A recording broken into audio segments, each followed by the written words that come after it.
Oxygen family में पढ़ेंगे हम ऑक्सीजन के बारे में।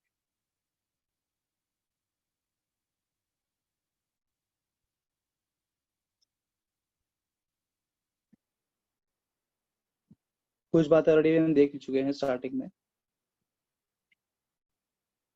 मूविंग अहेड, ऑक्सीजन की 3 आइसोटोपिक फॉर्म्स होते हैं, that is O16, O17 and O18। जिसके अंदर जानते हैं O16 जो है फेमस है, most abundantly found, approximately around 99.76% जो है इन तीनों में से O16 होता है, उसी को हम जानते हैं। अब जो एवरेज एटॉमिक मास से हम निकालते हैं तीनों का, बिकॉज हम जानते हैं इन पीरियोडिक टेबल जो हम मास पढ़ते हैं वो है एवरेज एटॉमिक मास। जब भी कोई एलिमेंट डिफरेंट आइसोटोपिक फॉर्म में यूज करता है तो we take the average atomic mass, और उस मास को हम पीरियोडिक टेबल में कंसीडर करते हैं। तो because of its abundance, too much abundance, उसका average atomic mass 16 point something 00 कुछ तो होता है, और 16 हम पकड़ते हैं, बाकी दोनों बहुत कम मात्रा में। इसके बाद नेक्स्ट थोड़ा ये होता है 0.2 समथिंग, और ये बहुत ही कम मात्रा में होता है।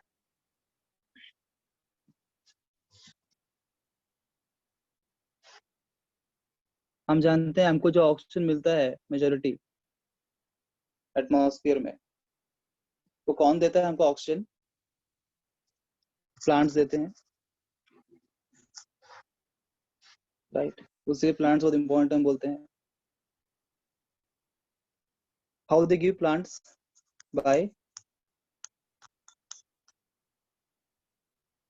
photosynthesis। when they do photosynthesis reaction जब होता है उस टाइम वो तो खुद के लिए बना लेते हैं energy, and they give us oxygen. उस टाइम जो ऑक्सीजन रिलीज होता है वही ऑक्सीजन हम एक्चुअली लेते हैं ब्रीथिंग, उससे हम बोलते हैं प्लांट्स हमारे लिए बहुत इंपॉर्टेंट है। वो CO2 के एब्जॉर्ब करते हैं और O2 को रिलीज करते हैं इन फोटोसिंथेसिस, और वही फोटोसिंथेसिस आया ऑक्सीजन से हम जीवित रहते हैं। बात प्रिपरेशन ऑफ ऑक्सीजन के बारे में, preparation of oxygen,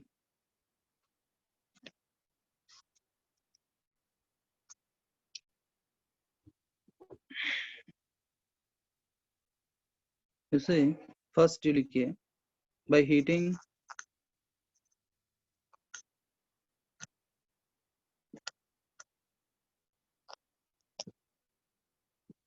metal oxides.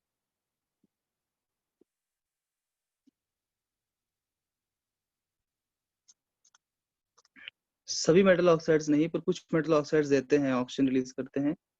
और जैसे mercury oxide on heating can give you mercury plus O2,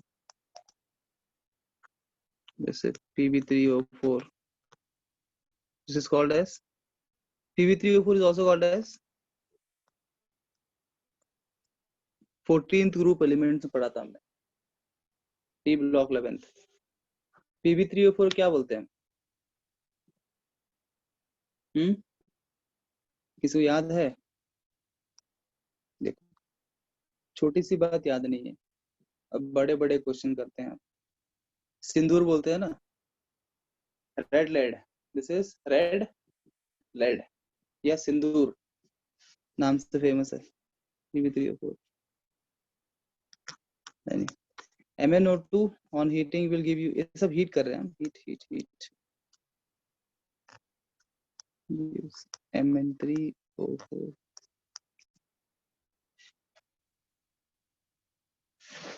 एक बात गौर करिए, Pb, ये बहुत इंपॉर्टेंट रिएक्शन भी है जनरली भी। Pb3O4 क्या दे रहा है आपको? PbO दे रहा है। क्या दे रहा है? PbO। अच्छा, PbO क्यों दे रहा है वो?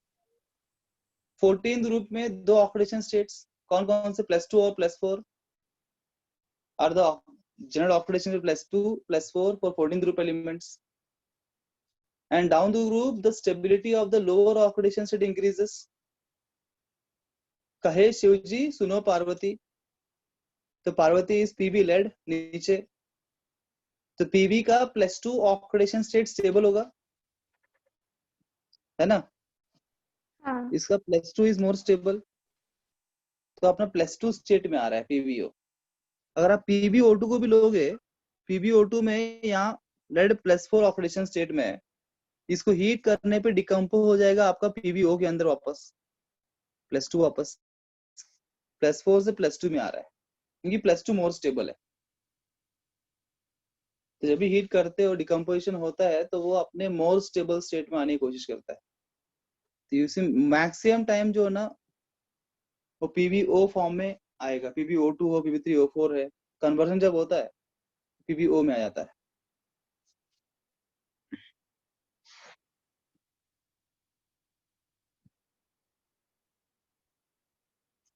दूसरा, जो दूसरा आपको लिखा रहा हूँ वो एनसीईआरटी का पहला है, वही एनसीईआरटी का पहला है, महत्वपूर्ण है, जहाँ पे एनसीईआरटी में एक स्टेटमेंट के फॉर्म में एक ही रिएक्शन दिया है, KCl O3 का रिएक्शन आपको दिया है वहां पे, पर एक स्टेटमेंट में उसने दे दिया कि एनसीईआरटी क्या बोल देता है कि जब भी आप कोई क्लोरेट, नाइट्रेट या परम मैग्नेट को लेते हो, वो जो आपको प्योर ऑक्सीजन सप्लाई करेंगे, वहां से आपको ऑक्सीजन मिलेगा, वहां से आपको ऑक्सीजन प्रिपरेशन बहुत इंपॉर्टेंट है। जैसे नाइट्रोजन कहाँ से मिला देखा हमने, है ना, एजाइड को आपने हीट किया, एमोनियम नाइट्राइड से मिला, वैसे यहाँ पे ऑक्सीजन कहाँ से मिलता है, you can put a heading by thermal decomposition of oxygen rich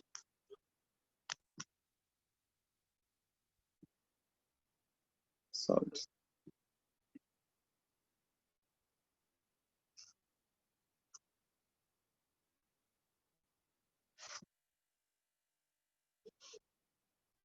और कौन सा वो सॉल्ट्स है, NCERT says you should heat, you can either have chlorates, nitrates and permanganates,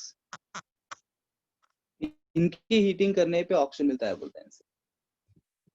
और उसमें से एक रिएक्शन आपने वो क्या दिया है, we are given with KClO3 on heating gives KCl plus O2, this is reaction given। बाकी रिएक्शन दिया नहीं, पर बोला है स्टेटमेंट के अंदर, तो स्टेटमेंट में बोला है मतलब बाकी से ही मिलेगा। अगर मान लीजिए मैं इधर यहाँ पे KNO3 लेता हूँ, नाइट्रेट ही बोला है, तो आपको मिलेगा KNO2 plus O2। If you take permanganate from the KMnO4, if I heat it, you will get K2MnO4 plus MnO2 plus O2। यहाँ भी O2, यहाँ भी O2। Permanganate, nitrate and chlorate, they all will give you oxygen। तो पीछे करो ना।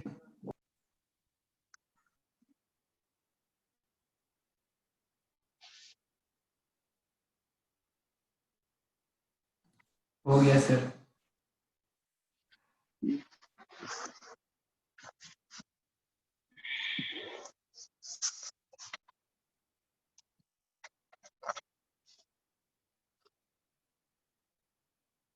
Sodium peroxide से भी बना सकते हैं। थर्ड, सोडियम परऑक्साइड में ट्रीट विद वाटर, हाइड्रोलिसिस हम करेंगे इसको, तो आपको मिलता है सोडियम हाइड्रोक्साइड प्लस O2।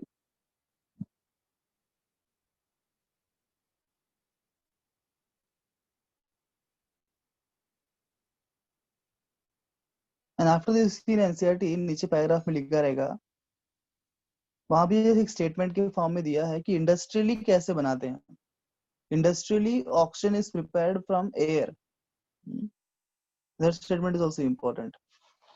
तो क्वेश्चन पूछ सकता है industrially oxygen is prepared by option A B C D, ऐसा। तो इंडस्ट्रियल लेवल लिख लीजिए, industrially oxygen is obtained by fractional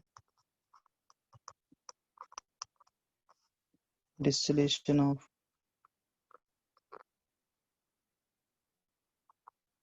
like yeah.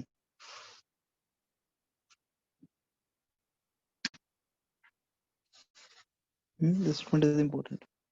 Industrially कैसा मिलता है?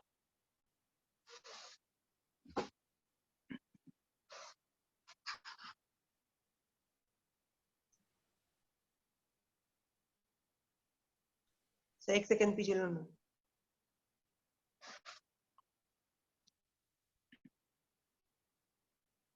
Talking about the physical properties of oxygen. Oxygen is क्या? कौन सा less? Colorless, odorless. Less, odorless and tasteless. Colorless है, odorless है, tasteless है, diatomic molecule है. Oxygen is heavier than air or lighter than air?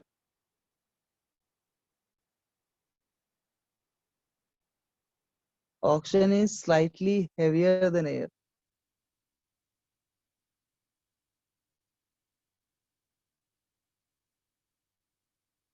Oxygen का पानी में सॉल्युबिलिटी होता है कि नहीं होता है? होता है ना? आपने सुना डिसॉल्व्ड ऑक्सीजन बोलते हैं? हाँ, जिसे ना डिसॉल्व्ड ऑक्सीजन। जैसे समुद्र में पानी के अंदर भी ऑक्सीजन होता है ना, उसको हम डिसॉल्व्ड ऑक्सीजन बोलते हैं।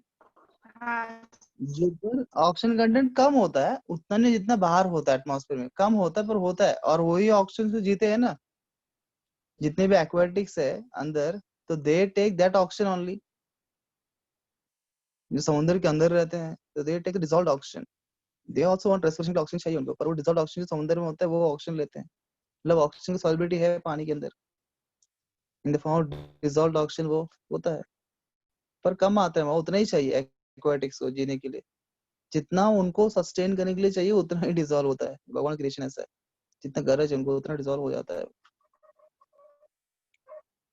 और पैरामैग्नेटिक होता है हम जानते हैं। ऑक्सीजन लिक्विफाई होता है, ये पॉइंट नोट लो, जब लिक्विफाई होता है it gives A pale blue liquid. अगर ऑक्सीजन को आप लिक्विड फॉर्म में देखते हो, liquid state, O2 in liquid state, it is A pale blue in nature. अगर लिक्विफाई कर देंगे तो पेल ब्लू रंग का आ जाएगा वो, ऐसे कलरलेस है, बट लिक्विड स्टेट में पेल ब्लू लिक्विड बनता है वो, that is important.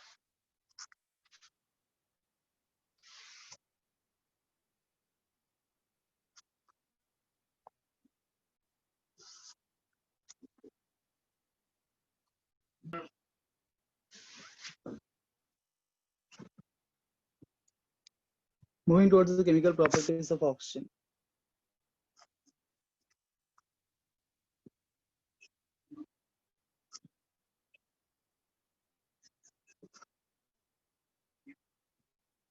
So it is neutral in nature, तो न्यूट्रल होने के कारण ना ही वो ब्लू को रेड को ब्लू लिटमस में कन्वर्ट नहीं कर सकता है। And oxygen is supporter of combustion, you know, वो कंबशन को सपोर्ट करता है। बताओ O2 मॉलिक्यूल जो है वो स्टेबल है कि नहीं है? इज O2 स्टेबल और अनस्टेबल?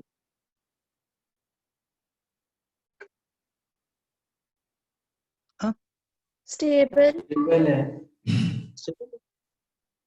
ऑक्सीडेटिव पूरा है, and O double bond O very high bond enthalpy, O bond enthalpy बहुत ज्यादा होता है, अराउंड 495 किलोजूल पर मोल is the bond dissociation enthalpy of O2.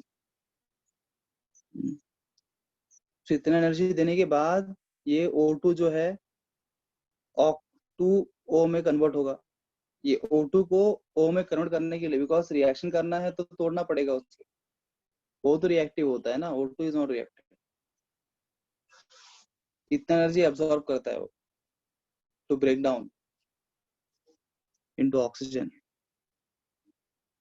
Anyhow, purely अगर हम रिएक्शंस की बात करेंगे हम जानते हैं कि जब भी कोई मेटल्स या नॉन मेटल्स ऑक्सीजन से रिएक्ट करें क्या बनाएंगे, उनके रेस्पेक्टिव ऑक्साइड्स बनाएंगे।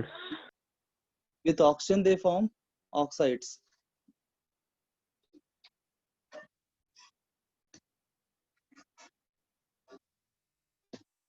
With oxygen they form oxides. जैसे लिख लो ऊपर heading, reaction with metals and non metals करके। Reaction with metals and non-metals.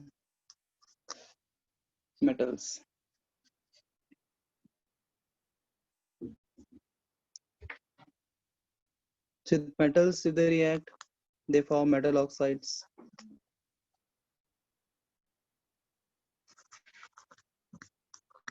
और आप जानते हैं कि जो मेटल ऑक्साइड्स होते कैसे होते हैं, they are basic in nature. They are basic in nature because when you react these oxides with water, they will give you alkalis. They will give you alkalis. They are basic in nature.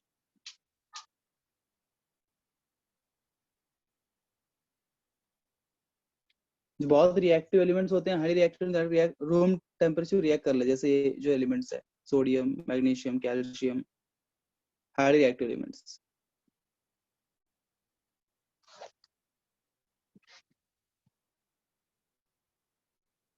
With non metals वही बात है, UH2O. Of course, you need more temperature also. High temperature is required. NO with nitrogen. S plus O2 gives SO2. These are respective oxides. C plus O2 gives CO या फिर CO2. CO और CO2. Complete combustion हुआ तो CO2. Partial combustion हुआ तो CO. या फिर excess मात्रा में O2 है तो CO2. Limited O2 है तो CO. इस प्रकार से non metals with oxygen will give metal oxides. वैसे phosphorus O2 will give P2O, फिर भी देखना रिएक्शन। सिंपल, ये सब सिंपल रिएक्शन से हम जानते हैं, देखिए oxides, respective oxides will give and non metal oxides are acidic in nature in general except few of them like CO, NO, N2, H2O, they are neutral in nature.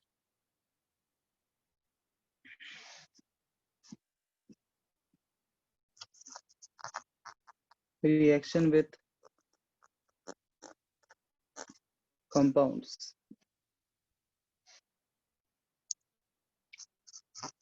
HCl plus O2 in the presence of CuCl2, you get Cl2 plus H2O.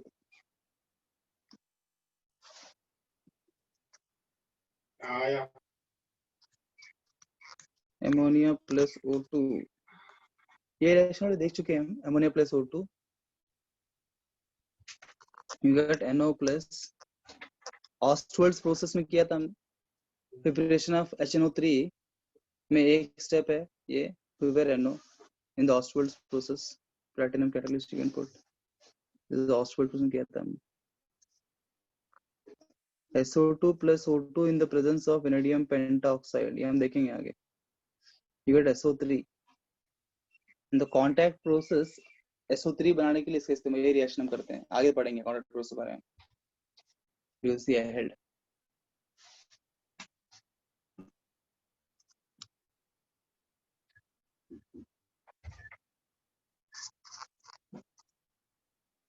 कोई भी sulphide को अगर आप oxygen से react करोगे, basically क्या, something like roasting है ना, something like roasting. What do you get, इसका ऑक्सीडेशन होगा और आपको SO2 गैस रिलीज होगा. Any sulfide you react with oxygen is something like roasting only, but SO2 gas compulsory released. उसको oxide में convert हो जाएगा और SO2 गैस मिलेगा.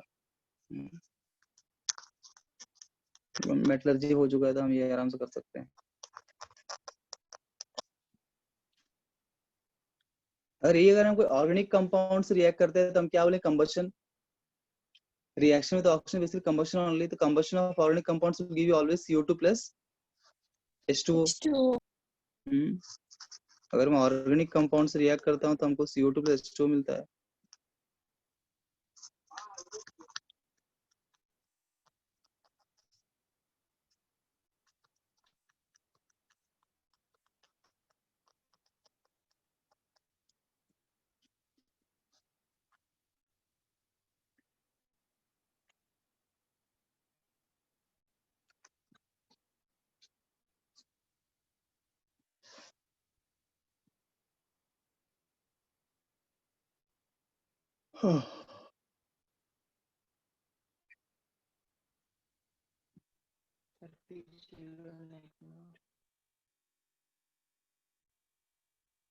या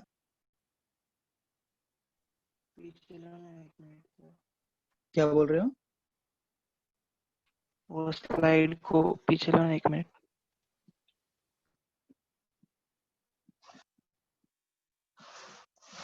इस बार जो एग्जाम में एनटी में क्वेश्चन आया था ओजोन के ऊपर, बहुत इंपॉर्टेंट ओजोन, डायरेक्ट एनसीईआरटी से, डायरेक्ट एनसीईआरटी क्वेश्चन ओजोन के ऊपर क्वेश्चन। हो गया सर। ओजोन बहुत इंपॉर्टेंट है। Now we will study about ozone. O3 is ozone।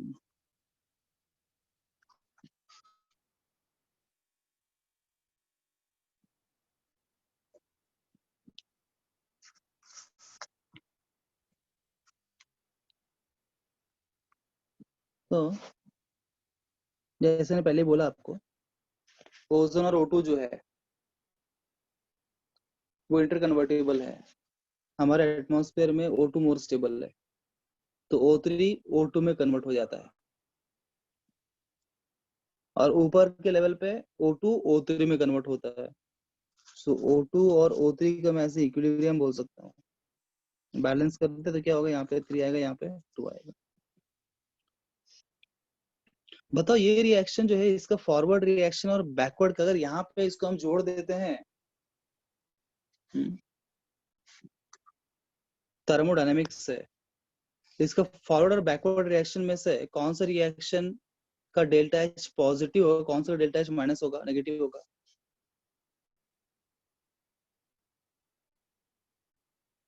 हाँ, फॉरवर्ड का नेगेटिव होगा। फॉरवर्ड का नेगेटिव होगा। देखो तुम जब बोलते हो नेगेटिव या पॉजिटिव होगा, उसको मतलब बेसिक तुम क्या बोल रहे हो, कौन सा रिएक्शन एंडो है, कौन सा रिएक्शन एक्सो है, राइट?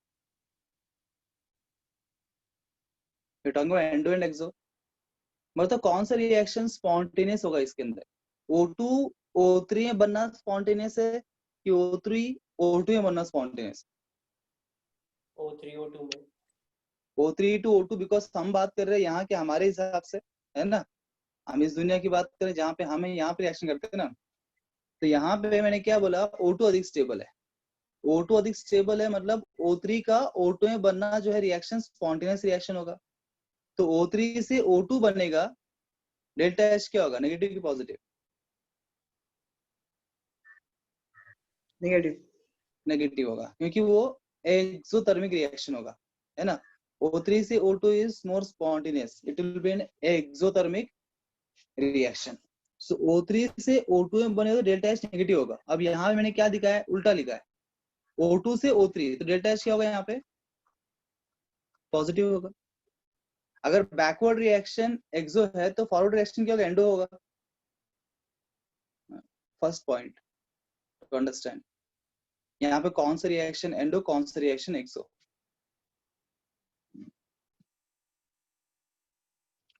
प्रेशर के अगर इसको हम कनेक्ट करते हैं इक्विलिब्रियम चैप्टर से, if you connect with the equilibrium chapter, Le Chatelier's principle, Le Chatelier's principle से कनेक्ट कर देंगे इसको, तो formation of ozone is first thing is endothermic process, is endothermic process. Second thing पूछेगा, formation of ozone is favored by low temperature high pressure, है ना, इस प्रकार से लो टेम्परेचर की हाई टेम्परेचर बताओ, लो टेम्परेचर फेवर करेगी high temperature, low pressure की high pressure. Formation of ozone is favoured by what? Low temperature, high temperature, low pressure, high pressure, combination में दोनों का। जल्दी बताओ। यूज ले चाटे लायर्स प्रिंसिपल।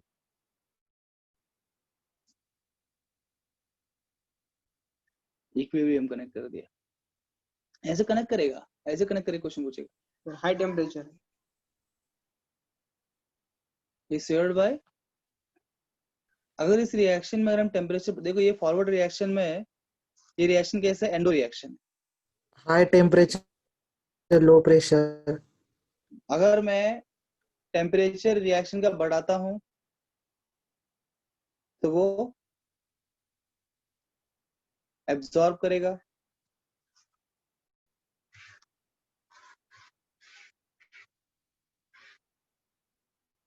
बराबर? ऐसे ही बोल रहे ना आप। अगर हम टेम्परेचर बढ़ाएंगे तो कौन सा रिएक्शन फेवर करेगा? It will favour endo reaction. तो high temperature must favour the formation of ozone, correct? Yes और no? Yes sir According to Lee Chatter's principle, high temperature favors the formation of ozone. To Lee Chatter's principle, है ना, high temperature should favor formation of ozone.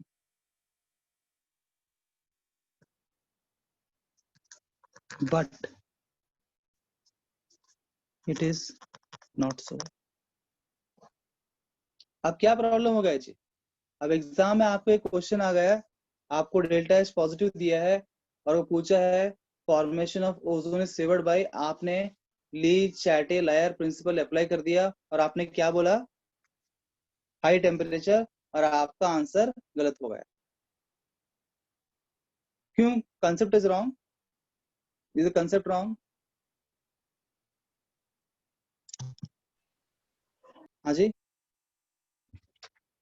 Concept सही लगाया क्या आपने? नहीं, हाँ concept सही लगाया नहीं लगाया आपने? लगाया।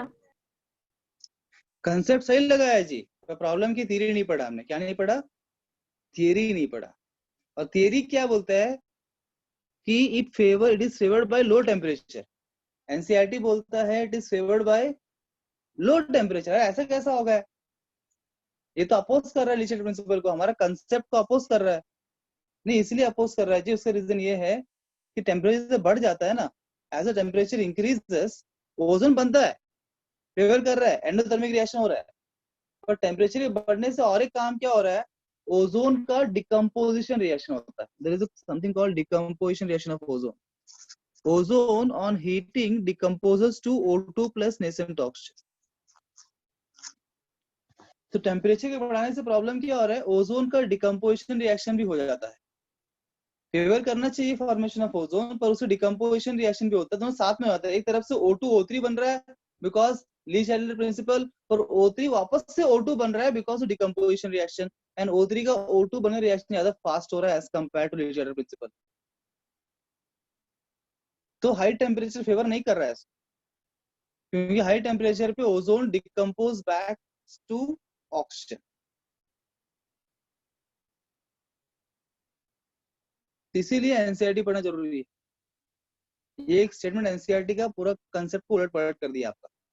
आप सोचते थे क्या होशियार है, हमको सब कंसेप्ट आता है, पढ़ने की जरूरत नहीं है। पर एनसीईआरटी में ऐसा ही क्वेश्चन नहीं पूछेगा जहां पे आप कंसेप्ट से बैंड बज जाएंगी आप, तब हमारी बैंड बजती है।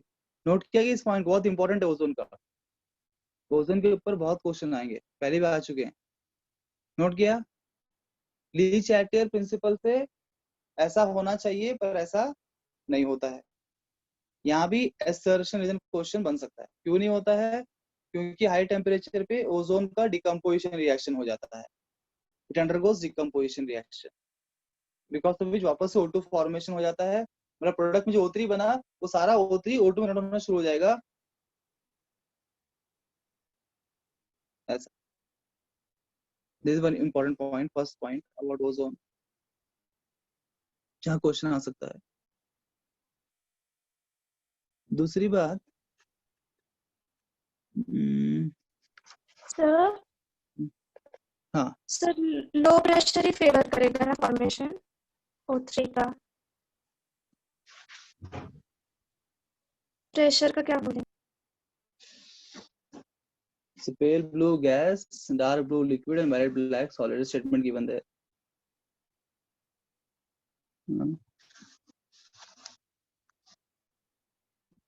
Important.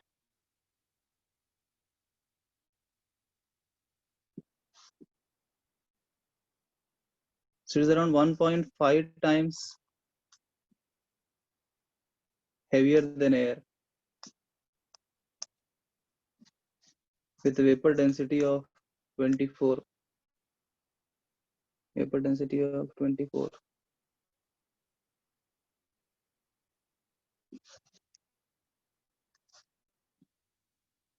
O3 decomposes to O2 plus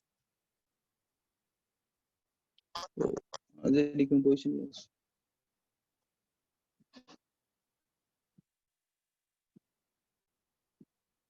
So ये जो decomposition reaction है, ये discrete क्या होगा? Negative. Negative. And if we talk about the entropy, अगर मैं इसको इस तरह से लिखता हूँ इस रिएक्शन को, अगर एंट्रोपी को अगर मैं बैलेंस्ड केमिकल इक्वेशन इस तरह से लिख दे, दिस इज व्हाट 2 3, इसका डेल्टा एस क्या होगा? पॉजिटिव या नेगेटिव? पॉजिटिव रहेगा। पॉजिटिव बिकॉज 2 मोल से 3 मोल मिल रहा है आपको gases. Entropy is increasing, entropy is increasing. What about delta G for this reaction? Negative because spontaneous reaction है, this spontaneous reaction, delta G negative. And because ये ozone जो है O2 plus O release कर रहा है, O is one nascent oxygen, इसी की वजह से हम क्या बोल सकते हैं? Ozone is a good oxidising agent, it is a good oxidising agent. ये ozone is a good oxidising agent because it can release nascent oxygen. And इसके ऊपर ऐसे क्वेश्चन, ब्लीचिंग एजेंट्स होते हैं, H2O2 भी था, इज ब्लीचिंग एजेंट, ये bleaching agent है। तो उसे ब्लीचिंग प्रॉपर्टी ऑफ, आप जानते हैं ब्लीचिंग प्रॉपर्टी जो होता है वो बिकॉज ऑफ नेसेंट ऑक्सीजन भी होता है, और bleaching can be because of nascent hydrogen also. तो क्वेश्चन ये पूछ सकता है bleaching property of ozone is due to nascent oxygen, bleaching property of H2O2 is due to hydrogen peroxide का ब्लीचिंग प्रॉपर्टी किसकी वजह से? नेसेंट ऑक्सीजन, नेसेंट हाइड्रोजन है। मूर्खो 11th के सब भूल गए क्या? ऑक्सीजन, नेसेंट ऑक्सीजन ही आएगा। H2O2 नेसेंट ऑक्सीजन देता है ना, तो bleaching property of H2O2 is also because of nascent oxygen. Bleaching property of chlorine because chlorine is also bleaching agent, chlorine is also a bleaching agent. The bleaching property of chlorine is due to, बताओ, nascent oxygen, nascent hydrogen.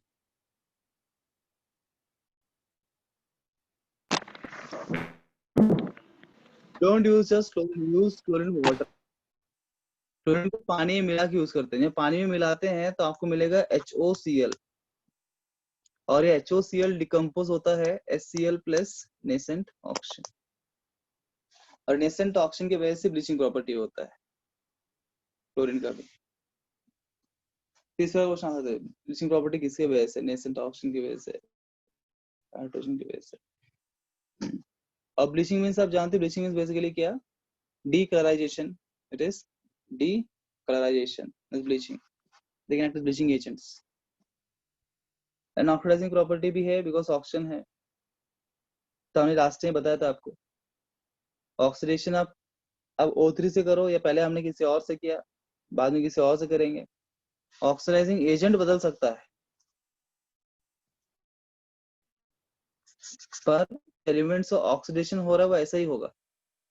जैसे मैंने क्या बोला था आपको, जितने भी sulphides होते हैं क्या देंगे, वो सल्फाइड सारे सल्फेट्स देंगे, याद है?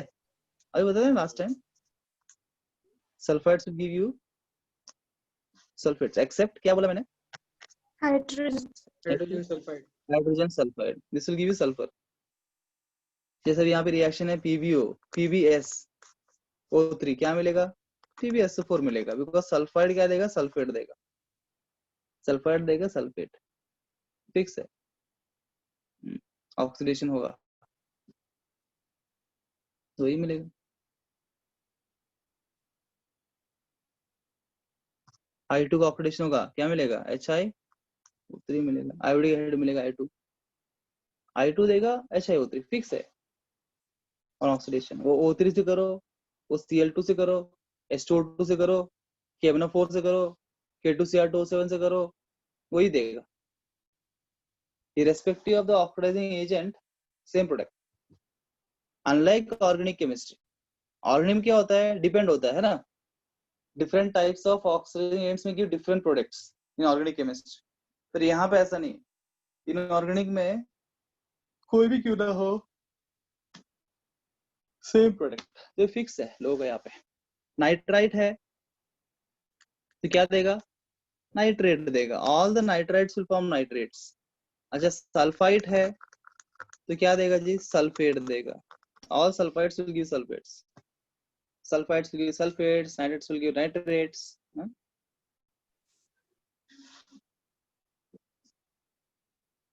क्लिक हो रहा है?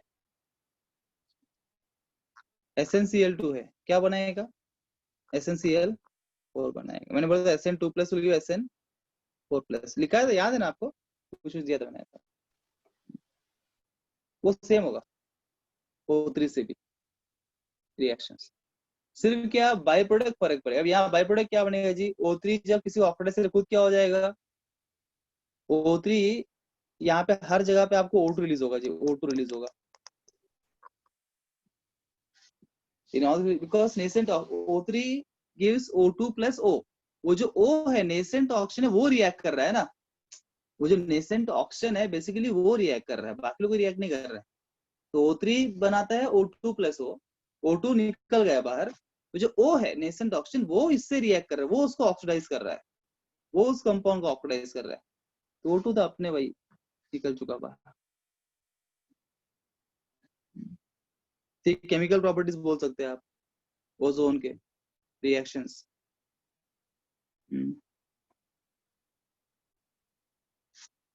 अगर मान लीजिए मैंने हाइड्रोजन परऑक्साइड, ये भी खुद में का ऑक्सीडाइजिंग एजेंट है, ये भी खुद में का ऑक्सीडाइजिंग एजेंट है, इन दोनों को आपस में मिला दिया, इन दोनों को मैंने आपस में मिला दिया, तो बताओ क्या होगा। अब डिपेंड होगा कि इन दोनों में से बेहतर ऑक्सीडाइजिंग एजेंट कौन है ना, उस पर डिपेंड करेगा। जो भी बेहतर ऑक्सीडाइजिंग एजेंट होगा वो दूसरे को ऑक्सीडाइज करेगा, दूसरा वाला क्या बन जाएगा, बाय डिफॉल्ट रेड्यूसिंग एजेंट बन जाएगा इस केस में। बताओ H2O2 में और O3 में बेहतर ऑक्सीडाइजिंग एजेंट कौन है, H2O2 है, बाकी सब कर लेते, यहाँ दिक्कत है दोनों उस टाइम कंपैरिजन पता होना चाहिए। H2O2 is a better oxidising agent as compare to O3, तो क्या होगा, H2O2 O3 को ऑक्सीडाइज करेगा, बराबर। तो H2O2 क्या हो जाएगा, H2O2 ऑक्सीजन यहाँ पे -1 है,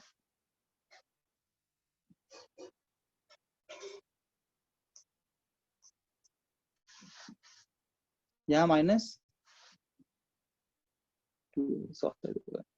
याद रखिए ये रिएक्शन होता है इन दोनों के बीच में, और यहाँ पे H2O2 is acting as a oxidizing agent and O3 is acting as a reducing agent। ये रिएक्शन आपको देगा, बहुत कंफ्यूजिंग रिएक्शन होगा, ये सारे ऑक्सीडेशन स्टेट देख के ही पहचानना मुश्किल होगा, इतने सारे इधर भी O है, इधर भी O, इधर भी O, इधर भी O, समझो O, ये पहचानना मुश्किल हो जाएगा। और पूछेगा इस रिएक्शन के अंदर कौन ऑक्सीडाइजिंग एजेंट है, कौन रिड्यूसिंग एजेंट है, because difficult such question. Note down please. And O3 हम जानते हैं, O3 केमिकल रिएक्शंस हमने यहाँ पर ऑर्गेनिक केमिस्ट्री में यूज कर सकते हैं, ओजोनोलिसिस रिएक्शंस है ना। For ozonolysis also we can use O3 zinc dust water different. तो हम यहाँ नहीं पढ़ेंगे, हम पढ़ चुके ऑर्गेनिक केमिस्ट्री के अंदर। ओजोनोलिसिस रिएक्शन में हम देखते हैं एप्लीकेशन O3 का, तो वो बहुत सा ऑर्गेनिक रिएक्शन भी देता है इस फॉर्म में।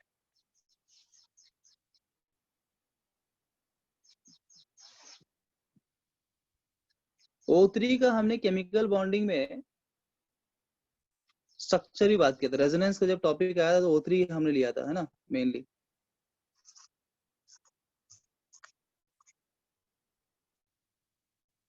With a formal charge also ना, फॉर्मल चार्ज। O3 के ऊपर फॉर्मल चार्ज क्वेश्चन भी आता है।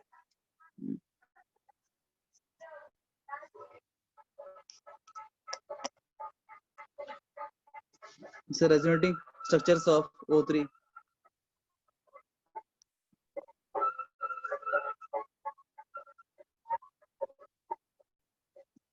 The resonance hybrid है, this bond angle is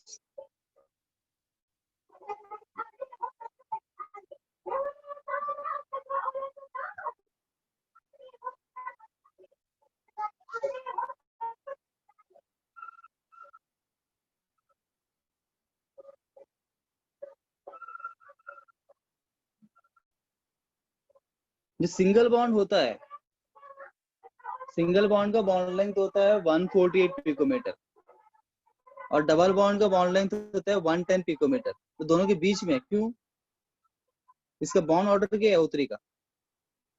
O3 में O बॉन्ड ऑर्डर क्या होता है?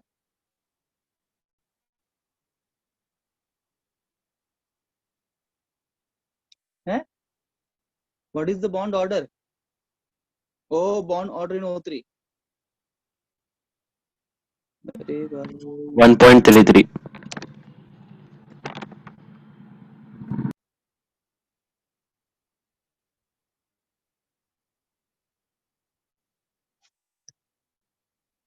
$1.33 क्यों 1.33 जी?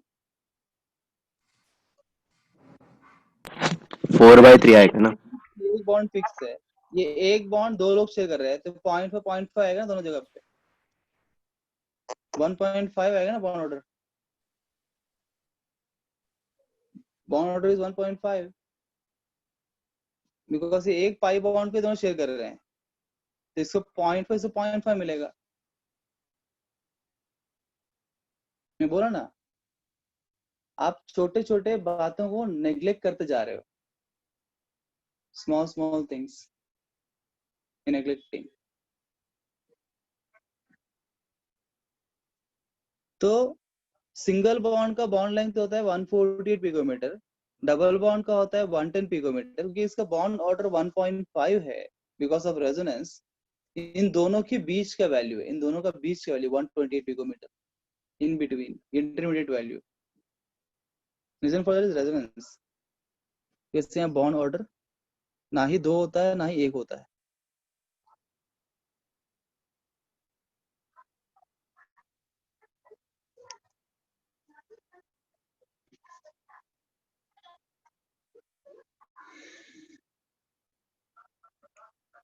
ठीक है, यहाँ पे हम थामते हैं। नेक्स्ट हम पढ़ेंगे सल्फर के बारे में। यहाँ पे ऑक्सीजन है। Thank you very much. Thank you sir.